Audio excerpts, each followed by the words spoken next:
and not remain a dream. The question is that the motion be agreed to, and I call the Honourable Member for Chisholm. Thank you, Mr. Deputy Speaker. I'm speaking with a heavy heart on this private member's bill.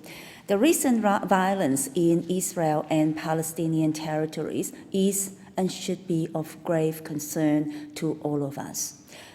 Whether we know anyone in the affected areas or have strong feelings on the conflict, as thinking, caring human beings, we should all recognize its far-reaching impact. In a statement on the 12th of May, Minister for Foreign Affairs, Senator Marise Payne, on behalf of the Australian government, unequivocally called on all leaders to take immediate steps to halt violence, to maintain restraint, and to restore calm. She said what many of us were thinking: violence is no solution. Rocket attacks and its indiscriminate acts that fuel the cycle of violence and bloodshed are never justified.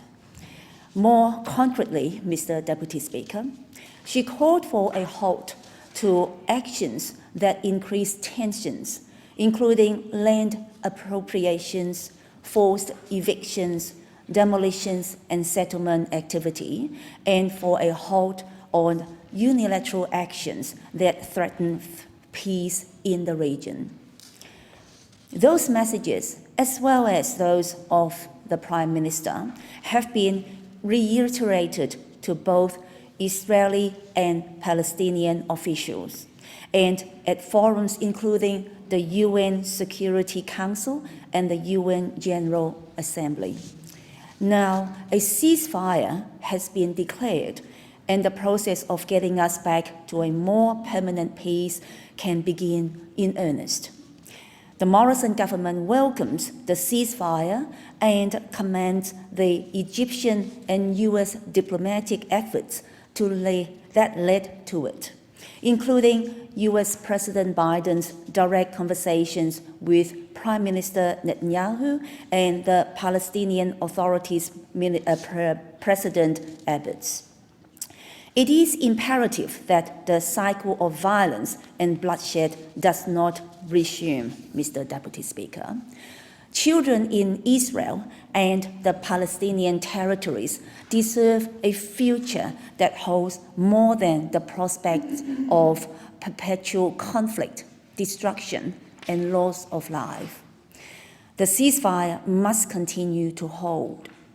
I recognize that while this conflict is happening far away, many in the Australian community are hurting at this difficult time. Tensions and emotions are naturally running high.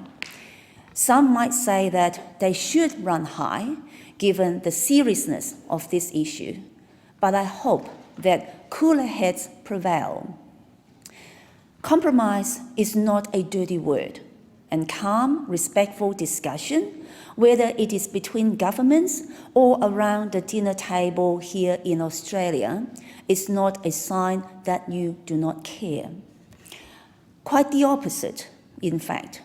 It means that you recognize the gravity of the situation, the sanctity of human life, and the responding importance of adopting a sober, rational attitude to the issues at hand.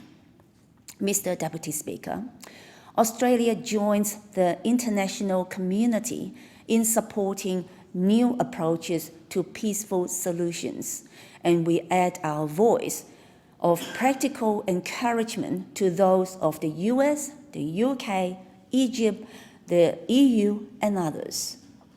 The focus of all parties to the conflict must now be on a return to direct and genuine peace negotiations as soon as possible, with a view to defining a just, durable, and resilient peace agreement. I'm sure that all of us in this place, however we feel about who may be at fault, wish for an end to the conflict and for peace in the region. For as long as I can remember, this has seemed like an untenable dream. But it is only if we believe that it is, in fact, out of reach that it will remain so. The question is,